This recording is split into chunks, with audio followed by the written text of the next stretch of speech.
गाणगापूरचे श्री नृसिंह सरस्वती हेच नंतर श्री स्वामी समर्थांच्या रूपाने प्रकट झाले. मी नृसिंह भान असून श्री शैलम जवळील कर्दली वनातून आलो आहे. हे स्वामींच्या तोंडचे उद्गार ते नृसिंह सरस्वतींच्या अवतार असल्याचे सुचवतात. श्री स्वामी समर्थाच्या अनेक लीला आहेत आणि यातून आपल्याला शिकायला मिळतं. स्वामींनी आपल्या अनुभवातून प्रत्येकाला शिकवण दिली आहे असे आपण म्हणू शकतो. ही अशीच एक स्वामींची घटना आहे जी आपल्यासाठी प्रेरक ठरते. श्री स्वामी समर्थ चोलप्पाच्या मुलांबरोबर गोट्या खेळत होते.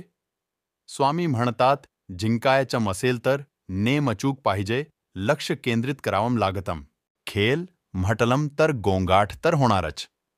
चोलप्पाची सासू पारायण करत असते, तिला त्रास होतो. चोलप्पाची पत्नी स्वामींना थोड्या चिडक्या स्वरात, निदान थोड्या वेळपर्यंत तरी शांतता राखा असं म्हणते. स्वामी मान्य करतात, पण समज पण देतात. पारायण करताना खेळाचा आवाज ऐकू तरी कसा येतो? कोणतीही गोष्ट करताना एकाग्रता हवी. देवाचे नाव घेताना तर ती उच्च पातळ हवी. चोलप्पा आपल्या एक स्नेहीजन वामनराव बडोदेकर यांना स्वामी दर्शनाला आणतो. वामनबुवा स्वामींना पाहतच राहतात. एका मुलाला भूक लागली म्हणून स्वामी आतून नैवेद्याचे अन्न आणून घास भरवतात. नैवेद्याचे अन्न आणताना चोलप्पाची सासू विरोध करते, पण स्वामी दुमानत नाही. स्वामी सांगतात, पोथी नुसती वाचू नका, आचरणात आणा. अंधश्रद्धा सोवलम ओवलम या. तिकडे शास्त्रीबुवा वामनबुवांना स्वामीबद्दल घालून पाडून बोलतात. मग ते वामनबुवाला घेऊन आपल्या गुरु घोलपस्वामीकडे जातात.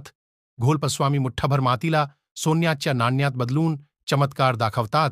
वामनबुवा चमत्काराला दुमानत नाही. उलट ते घोलपस्वामींना आपल्या गुरुस्वामी समर्थांबद्दल सांगतात.